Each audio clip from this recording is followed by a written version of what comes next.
नमस्कार, मी संदीप पारख, पुणे जिल्हा केमिस्ट असोसिएशनचा अध्यक्ष. 20 मे रोजी पूर्ण भारतभर सर्व औषध विक्रेत्यांनी बंद पुकारलेला आहे. बंदच्या 3 महत्त्वाचे मुद्दे आहेत आमचे.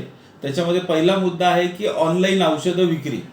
ऑनलाईन औषधं विक्री हा भारत सरकारने नोटिफिकेशन 817 हा काढलेला होता, पण त्याचा अजून कायद्यामध्ये रूपांतर झालेलं नाही आहे. तरीसुद्धा ऑनलाईन औषधं ही विकली जातात. ऑनलाईन औषधं विकल्यामुळे आपल्या जी तरुण पिढी आहे ती नशेच्या आहारी जाऊ शकते. डुप्लिकेट औषधं येऊ शकतात. स्टोरेज कंडिशन मेंटेन राहू शकत नाही आहे. आणि असोसिएशननी ह्या कायद्याविरुद्ध कोर्टामध्ये स्टे घेतलेला आहे.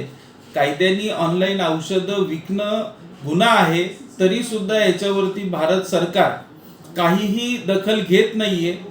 त्यासाठी आमचा हा पहिला ऑनलाईनचा विषय आहे.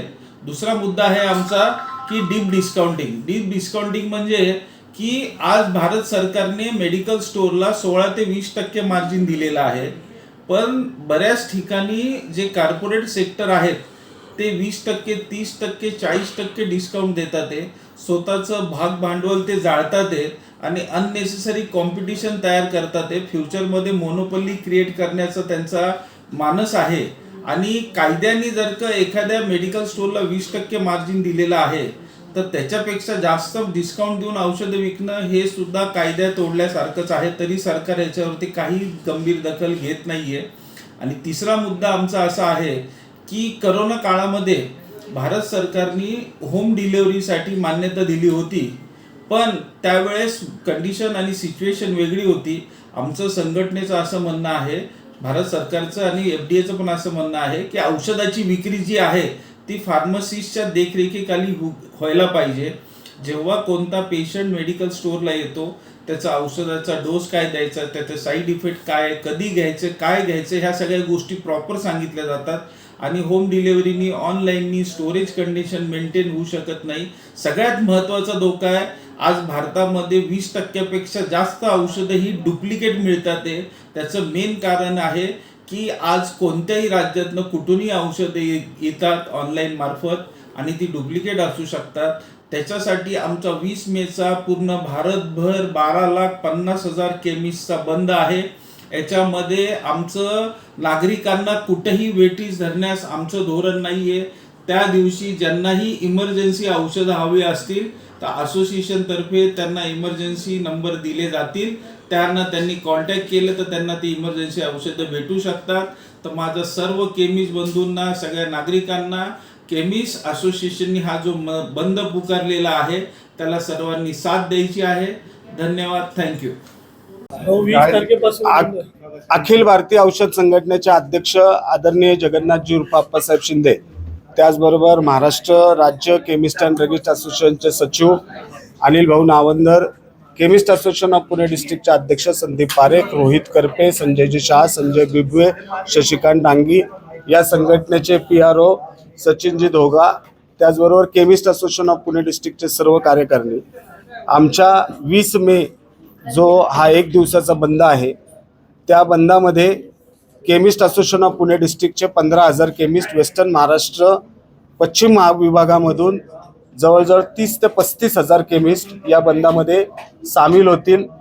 आमच्या प्रमुख 3 मागण्या अशा आहेत की लवकरात लवकर ऑनलाईन औषध विक्री ही बंद झाली पाहिजे.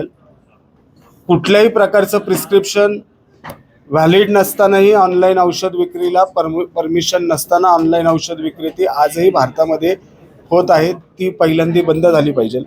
त्याचबरोबर जे कॉर्पोरेटद्वारे डिस्काउंट दिलं जातं आहे त्या डीप डिस्काउंटवरती लवकरात लवकर सरकारने विचार करून ते डीप डिस्काउंट बंद करण्यात यावं. ज्या सरकारने प्रॉफिट ऑफ मार्जिन जे आम्हाला देण्यात आलेले त्यापेक्षाही जास्त डिस्काउंट या कॉर्पोरेटद्वारे दिलं जातं आहे.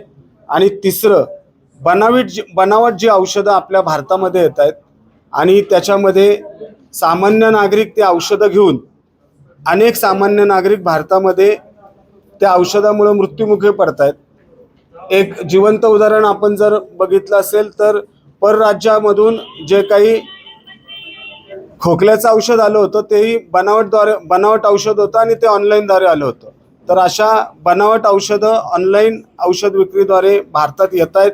त्या ऑनलाईन औषध विक्री लवकरात लवकर बंद झाल्या पाहिजे. अशा 3 मागण्या आमच्या सरकारकडे, त्याच्यावरती सरकारने लक्ष घालून त्याच्यामध्ये तोडगा काढावी अशी आमच्या सर्व फार्मासिस्ट आणि पूर्ण भारतातील 12,50,000 केमिस्टची आमची मागणी आहे. तर आम्हाला नक्कीच न्याय मिळेल अशी आशा व्यक्त करतो. धन्यवाद. जय फार्मासिस्ट, जय केमिस्ट. ऑनलाईनच्या संदर्भात काय माहिती समोर आलेली ऑनलाईन औषध विक्रीमध्ये काही डॉक्टरांची प्रिस्क्रिप्शन विना देखील अनेक औषधे दिल्याचे प्रकार समोर आलेले. तुमच्याजवळ काय काय माहिती समोर आली? आजपर्यंत अन्न व औषध प्रशासन पुणे डिव्हिजनला 1,000 पुरावे ऑनलाईन औषध विक्रीचे आपण दिलेले आहेत.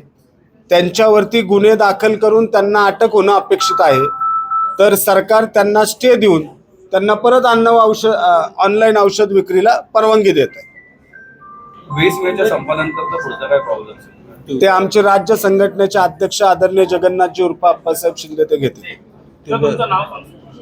Chemist association of Pune district सचिव अनिल वेलकर, अध्यक्ष संदीप पारख, वेस्टर्न महाराष्ट्र अध्यक्ष संजयजी शाह.